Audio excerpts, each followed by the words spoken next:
今日食乜餸？阿傾同你諗掂佢。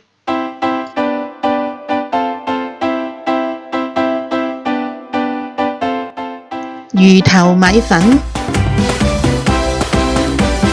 大家嚟睇下個材料喎。我哋有魚頭1個、菜心、糙米粉、番茄、薑、蔥頭、蒜頭、紅蘿蔔、蔥同埋甜菜脯嘅魚呢，你叫個店主幫你斬到佢細細嚿，睇下佢仲有冇啲鱗啊黐住，我哋就要刮咗佢之後呢，揾啲豆粉水洗乾淨佢，然後呢就係抹乾佢，咁佢呢就會好乾淨好靚噶啦。我哋呢用啲蔥啦，咁拍一拍佢之後呢，我哋將佢切到蔥段，放落去醃一醃佢，再放1大匙羹嘅薑蓉，1湯匙嘅紹興酒。咁我哋撈勻佢，就係咁醃佢啦，醃15分鐘到半個鐘嘅。我哋其他嘅材料呢，糙米粉呢，我就揾啲滾水啦嚟到沖洗佢，然後擎翻乾水。菜心我就會批咗佢個皮喎，咁食落去嘅時候陣間就會好似軟腍腍，好好味噶啦。番茄我哋呢就要去咗佢個皮啦，一開四。紅蘿蔔、薑啊，全部都切片啦。蔥頭又係切片喎，準備晒所有嘅材料，我哋就可以開始煮噶啦。魚呢，我哋要醃15分鐘到半個鐘，之後我哋呢就要拎起佢嗰啲蔥段啦。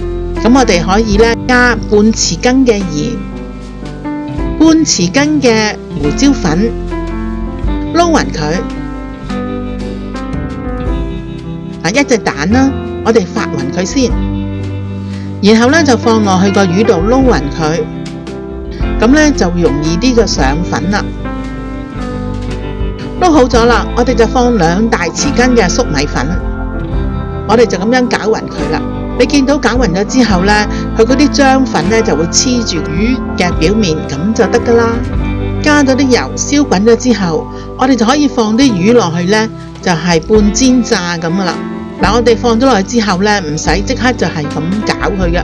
你見到佢呢，就係側邊微黃呢，我哋就可以反轉佢煎埋另外一邊噶啦。煎好嘅魚，我哋就拎起佢，我哋放少少嘅油，跟住呢就放啲薑片落去爆香佢，聞到個香味就可以放埋我哋嘅蒜頭、蔥頭、紅蘿蔔一齊咁樣爆。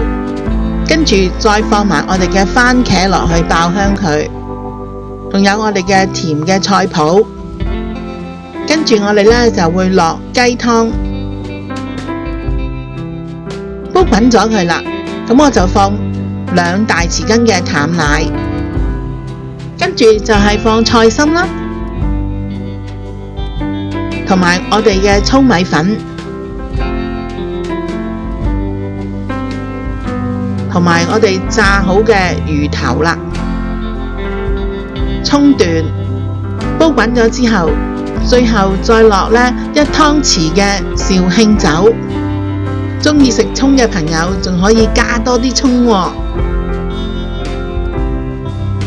自己喺屋企煮啊，先至有咁足料㗎。想知我下次煮啲咩？快啲訂閱我嘅頻道啦！記住同你嘅朋友分享啊！